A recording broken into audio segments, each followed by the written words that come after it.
السلام عليكم ورحمة الله وبركاته. நபி ஸல்லல்லாஹு அலைஹி வஸல்லம் அவர்களுக்கு அல்லாஹ் ரப்புல் ஆலமீன் அல் குர்ஆன் ஷரீஃபில் 2 பெயர்களை குறிப்பிடுகிறான். ஒன்று பஷீர், இன்னொன்று நதீர். பஷீர் என்றால் நற்செய்தி சொல்லக்கூடியவர், சந்தோஷமான செய்திகளை சொல்லக்கூடியவர். இரண்டாவது நதீர், எச்சரிக்கை செய்யக்கூடியவர். பெருமானார் ஸல்லல்லாஹு அலைஹி வஸல்லம் அவர்கள் சொர்க்கத்தை கொண்டு நற்செய்தி சொல்லக்கூடியவர்களாகவும் இருந்தார்கள், நரகத்தை கொண்டு எச்சரிக்கை செய்யக்கூடியவர்களாகவும் இருந்தார்கள். இந்த 2 பெயர்கள் அல்லாஹு தாலா பஷீருங்கிற பெயரை தான் முதல்ல சொல்கிறான். அதாவது சுப செய்தி சொல்லக்கூடியவர் அப்படிங்கிறத தான் முதல்ல சொல்கிறான். ஸல்லல்லாஹு அலைஹி வஸல்லம் அன்னவர்கள் சொர்க்கத்தையும் சொன்னார்கள், நரகத்தையும் சொன்னார்கள், நல்லவர்களை பற்றியும் சொன்னார்கள், பாவிகளை குறித்தும் எச்சரித்தார்கள். எது அதிகமாக செஞ்சது அப்படின்னு சொன்னால் பஷாரத் என்ற அந்த நற்செய்தி தான் அதிகமாக செஞ்சது. அதனால தான் அல்லாஹு தாலா முதல்ல அதை சொல்லிட்டு எச்சரிக்கை அப்படிங்கிறத 2வது அல்லாஹ் சொல்கிறான். நீங்கள் குர்ஆனில் கூட பார்த்தீங்க அப்படின்னு சொன்னால் நல்லடியார்களை பற்றி அல்லாஹ் முதல்ல சொல்லுவான், அதுக்கு பிறகு தான் காஃபிர்களை பற்றி சொல்லுவான், முனாஃபிக்குகளை பற்றி சொல்லுவான். குர்ஆனுடைய தொடக்கத்தில் பக்ரா சூராவினுடைய ஆரம்பத்திலே அல்லாஹு தாலா முனாஃபிக்குகள் யார் அப்படிங்கிறத வரிசையாக சொல்கிறான். முனாஃபிக்குகள் யார், அவங்களுடைய அடையாளம் என்ன அப்படின்ட்டு. அதே போல் காஃபிர்கள் யார் அப்படின்னு சொல்லி அதையும் சொல்கிறான். ஆனால் அதுக்கு முன்னாடியே முந்திய வசனங்கள்லேயே மூமின்கள் யார் அப்படிங்கிறத முதல்ல சொல்லிட்டான். மூமின்கள் யார் என்பதை அல்லாஹு தஆலா சொல்லிட்டு அதுக்கு பிறகு தான் முனாஃபிக்குகளை பற்றி அல்லாஹ் பேசுகிறான். முதல்ல நாம் என்ன செய்யணும் அப்படின்னு சொன்னால் பஷாரத் அப்படிங்கிற நற்செய்தி, அதுதான் மிக முக்கியமானது. அப்போ அதிகமாக நற்செய்தி சொல்லக்கூடியவர்களாக நாம் இருக்கணும் அப்படிங்கிறது தான் அல் குர்ஆன் ஷரீஃப்னு சொல்லுது. பெருமானார் ஸல்லல்லாஹு அலைஹி வஸல்லமுடைய அந்த தன்மையும் நமக்கு உணர்த்துகிறது. அதிகமாக பிறரை சந்தோஷப்படுத்த வேண்டும், மகிழ்ச்சிப்படுத்த வேண்டும். பிறருடைய முகத்தில் மகிழ்ச்சியை ஏற்படுத்தும்படியான செய்திகளை சொல்வதில் ஆர்வம் காட்டணும். ஸல்லல்லாஹு அலைஹி வஸல்லம் ஒருத்தர் கவலையாக இருக்கிறாரு, ஒரு நெருக்கடியாக இருக்கிறாரு அப்படின்னு சொன்னால் முதல்ல அவருக்கு சந்தோஷத்தை ஏற்படுத்திடுவாங்க, மகிழ்ச்சியை கொடுத்துருவாங்க. யாருடைய கவலையும் யாருடைய துக்கமும் பெருமானாருக்கு அது சங்கடத்தை ஏற்படுத்தும். உடனே மகிழ்ச்சிக்குரிய ஒரு செய்தியை சொல்லிடுவாங்க. இது பெருமானாருடைய ஒரு குணம். இப்னு மஸ்ஊத் என்ற ஒரு சஹாபி இருந்தாங்க. அந்த சஹாபி ரொம்ப மெல்லிய தேகம் உடையவர், ரொம்ப ஒல்லியாக இருப்பார். அவருடைய கால்கள்லாம் சூம்பி போன மாதிரி இருக்கும். ரொம்ப குட்டையாக இருப்பார், ரொம்ப மெலிந்து போயிருப்பார். அவர் ஒரு நாள் மரத்தில் ஏறினார். ஏதோ குச்சி பறிக்கிறதுக்காக, மிஸ்வா குச்சி உடைக்கிறதுக்காக மேலே ஏறி இருக்கிறார். மேலே ஏறும் பொழுது அவருடைய கரண்டைக்கால் தெரிஞ்சிருச்சு. கரண்டைக்காலை சூம்பி போயிருந்த மாதிரி ரொம்ப இருந்துச்சு. இதை பார்த்துட்டு கீழே இருந்தவங்க சிரித்தாங்க. அவன் காலை பாரு எப்படி இருக்கு பாரு அப்படின்ட்டு, கால் எப்படி இருக்கு பாரு அப்படின்னு, ரொம்ப சூம்பி போயிருக்குது அப்படின்ட்டு அதை ஒரு கேலி செய்கிற மாதிரி அந்த மாதிரி பேசினாங்க. இது அந்த சஹாபிக்கு ரொம்ப வருத்தத்தை ஏற்படுத்திச்சு. ஒருத்தருடைய உடல் அங்க அவயங்களில் இருக்கக்கூடிய குறைகளை சொல்லி என்ன செய்யக்கூடாது, சிரிக்கக்கூடாது, காயப்படுத்தக்கூடாது. அந்த மாதிரி பேசிட்டாங்க. அவருக்கு ரொம்ப வருத்தமாயிடுச்சு, இந்த மாதிரி சொல்லிட்டாங்களே அப்படின்னு சொல்லி.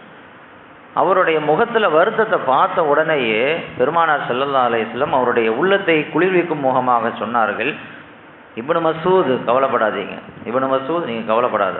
வல்லதி நஃப்ஸி பியதிஹி, அல்லாஹ் மீது சத்தியமிட்டு சொல்கிறேன், லஹுமா அஸ்கலு ஃபில் மீசானி மின் உஹுத். எந்த கால்களை சூம்பி போன கால் என்று சொல்லி மக்கள் சிரிக்கிறார்களோ கேலி செய்கிறார்களோ அந்த உன்னுடைய 2 கால்கள் மறுமை நாளில் உகது மலையை விட நன்மையில் பெருசாக இருக்கும், கவலைப்படாது அப்படின்னு சொன்னாங்க. இங்கே பார்க்குறதுக்கு சின்னதாக தெரியலாம், மக்கள் கேலி செய்கிற அளவுக்கு ரொம்ப சாதாரணமாக தெரியலாம். நாளை மறுமையில் அவங்க பார்க்கும் பொழுது ரொம்ப பிரம்மாண்டமான இருப்ப, உன்னுடைய கால்கள் உகது மலையை விட நன்மையில் பெருசாக இருக்கும் என்று பெருமானார் ஸல்லல்லாஹு அலைஹி வஸல்லம் அவர்கள் இப்னு மஸ்ஊத் ரலியல்லாஹு தஆலா அன்ஹு அவங்கள பார்த்து சொன்ன உடனே அவர் சிரித்தார். ஒருத்தர் சங்கடப்படுறதை பார்த்த உடனே ஒரு நல்ல செய்தி, நற்செய்தியை ஸல்லல்லாஹு அலைஹி வஸல்லம் அவர்கள் சொல்லிவிடுவார்கள். இது பெருமானாருடைய ஒரு குணமாக இருந்துச்சு. உம்முல் அலா ரலியல்லாஹு தஆலா அன்ஹு அவங்கள ஒரு நாள் பெருமானார் சந்திக்க வருகிறார்கள். அவங்க ரொம்ப நோய்வாய்ப்பட்டு சிரமத்தில் இருந்தாங்க, ரொம்ப சங்கடத்தில் இருந்தாங்க, கஷ்டப்பட்டுட்டு இருந்தாங்க. அவங்களுடைய கஷ்டத்தை பார்த்த உடனே ஸல்லல்லாஹு அலைஹி வஸல்லம் ஒரு செய்தி சொன்னாங்க, அபிஷிரி உம்மு அலா, உனக்கு ஒரு நற்செய்தி, உனக்கு ஒரு குட் நியூஸ். ஃபைன்ன மரதல் முஸ்லிமி யுதுஹிபு ஹத்தாயாஹு. என்ன குட் நியூஸ் அப்படின்னா, ஒரு முஸ்லீமுக்கு வரக்கூடிய நோய்கள், காய்ச்சல், தலைவலி, இந்த மாதிரி சிரமத்தை தரக்கூடிய நோய்கள் எல்லாம் அல்லாஹ் எதுக்கு கொடுக்குறான் அப்படின்னா, அவர் செய்த சிறிய குற்றங்களை அழிப்பதற்காக அல்லாஹ் செய்கிறான். பெருங்குற்றங்கள் மன்னிக்கப்படாது, பெருங்குற்றங்கள் தௌபா செய்தால் தான் மன்னிப்பான். சின்ன சின்ன பாவங்கள் ஒரு மனிதர் செய்கிறார் அப்படின்னு சொன்னால், அந்த பாவத்தை இல்லாமல் ஆக்குறதுக்கு, அதிலிருந்து அவரை தூய்மைப்படுத்துவதற்காக அல்லாஹ் நோய்களை தருகிறான். உன்னுடைய சிரமம் உன்னுடைய பாவங்களை அழிப்பதற்கு காரணமாக இருக்கும், உனக்கு நல்ல செய்தி அப்படின்னு சொல்லி ஸல்லல்லாஹு அலைஹி வஸல்லம் அந்த அம்மையாருக்கு சொன்னாங்க. நல்ல செய்திகளை சொல்ல வேண்டும். ஒருத்தரை குளிர்விக்கிற மாதிரியான செய்திகளை சொல்வதில் ஆர்வம் காட்ட வேண்டும். சஹாபாக்களுக்கு இந்த ஆர்வம் இருந்துச்சு. ஒருத்தருக்கு சேர வேண்டிய நல்ல செய்திகளை உடனே பாஸ் பண்ணணும் அப்படின்னு சொல்லி ரொம்ப ஆர்வம் காட்டுவாங்க. தபுக் போர்க்களத்தில் 3 சஹாபாக்கள் கலந்து கொள்ளலை. அல்லாஹு தஆலா அவங்கள கண்டிச்சான். ஸல்லல்லாஹு அலைஹி வஸல்லம் 50 நாள் பேச மாட்டேன்னு சொல்லிட்டாங்க. யாரையும் பேசக்கூடாதுன்னு சொல்லிட்டாங்க. குர்ஆன்லேயே வந்த வசனம், நீண்ட ஹதீஸ்கள் அந்த வரலாறு பதிவு செய்யப்பட்டிருக்குது. 50 நாட்கள் யாரோடும் பேசாமல் அந்த சஹாபிகள் ரொம்ப நெருக்கடிக்குள்ளாக்கப்பட்டாங்க. அதற்கு பிறகு அல்லாஹு தஆலா வசனத்தை இறக்கினான், அந்த 3 சஹாபாக்களையும் நான் மன்னித்து விட்டேன் அப்படின்னு சொல்லி அவங்களுக்கு தௌபா குறித்து ஒரு வசனத்தை இறக்கினான். இந்த செய்தியை ஃபஜ்ர் தொழுகை முடித்த உடனே சஹாபாக்களுக்கு சொல்கிறாங்க, இந்த மாதிரி அந்த 3 சஹாபாக்கள் விஷயத்தில் அல்லாஹ் வசனத்தை இறக்கி விட்டான் அப்படின்னு சொன்னதை தான் தாமதம். அத்தனை பேரும் பறக்கிறார்கள் சஹாபாக்கள் எல்லாம். ஏன்னா அந்த செய்தியை அந்த சஹாபிகள்கிட்ட போய் சொல்லணும். ஏன்னா அது அவங்களுக்கு மகிழ்ச்சியை தருமா இல்லையா? 50 நாளாக ரொம்ப சிரமத்தில் இருக்கிறாங்க. பெருமானாரோடு பேச முடியலை, யாரோடும் பேச முடியலை. குடும்பத்தார்கள் கூட பார்த்தா திரும்பிக்கிறாங்க. மனைவி கூட பேசக்கூடாதுன்னு சஹாபாக்கள் ஸல்லல்லாஹு அலைஹி வஸல்லம் சொல்லிட்டாங்க. இவ்வளோ நெருக்கடிக்குள்ளாக்கப்பட்டிருக்கிற அந்த சஹாபாக்களுக்கு அல்லாஹ் மன்னிச்சுட்டான் அப்படிங்கிற செய்தி எவ்வளோ பெரிய மகிழ்ச்சியான செய்தி. அல்லாஹ் மன்னிச்சிட்டான்னா பெருமானார் பேச ஆரம்பிச்சிருவாங்கல்ல, பெருமானாரை சந்திக்க ஆரம்பிச்சிடலாம்ல. அப்போ அவ்வளோ பெரிய மகிழ்ச்சியான செய்தியை உடனே போய் சொல்லணும் அப்படின்ட்டு அத்தனை பேரும் துடிக்கிறார்கள். அந்த சம்மந்தப்பட்ட அந்த சஹாபி சொல்லுகிறார்கள், கஅப் இப்னு மாலிக் ரலியல்லாஹு தஆலா அன்ஹு, நான் வீட்டில் இருக்கும் பொழுது எங்கிருந்தோ ஒரு குரல் கேட்டது.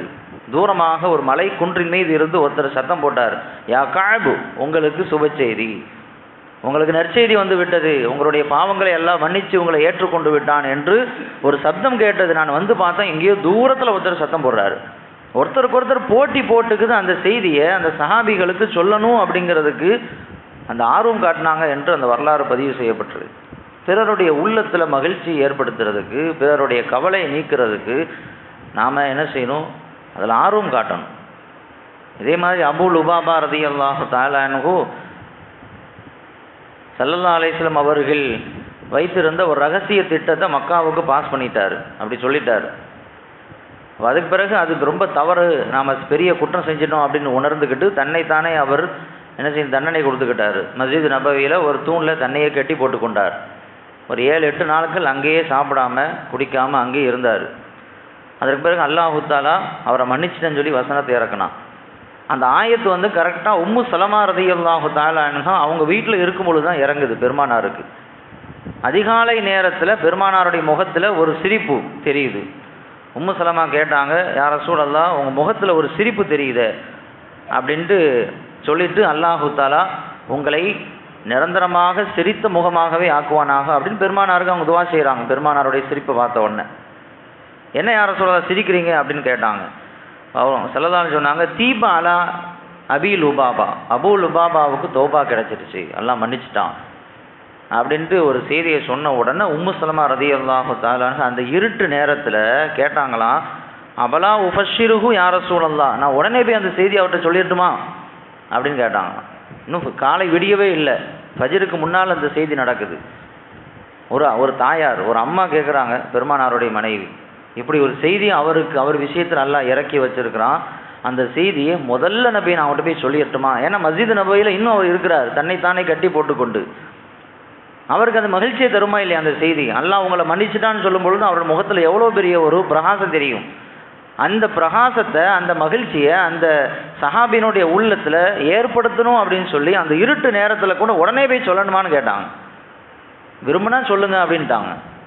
அந்த அம்மா வந்து சொன்னாங்க என்று வரலாறு பதிவு செய்யப்பட்டிருக்கு. ஒருத்தருக்கு ஒரு மகிழ்ச்சியான செய்தியை சேர்த்து வைக்கிறதுல எவ்வளோ ஆர்வம் பாருங்கள். இன்றைக்கி நாம் ஒருத்தரை பற்றி ஒரு தவறான செய்தி வருது, அல்லது அவர் கவலை தவற மாதிரியான ஒரு செய்தி வருது, அவர் அதிர்ச்சிப்படுத்துகிற மாதிரி ஒரு செய்தி வருதுன்னா உடனே போய் சொல்லுவோம், உங்களுக்கு தெரியுமா இப்படி நடந்து போச்சு. இதே அவருக்கு மகிழ்ச்சியை தரக்கூடிய ஒரு செய்தி அப்படின்னா அப்படி கண்டு காணாமல் விட்டுருவோம். அப்படி சொல்கிறதுல ஆர்வம் காட்ட மாட்டோம்.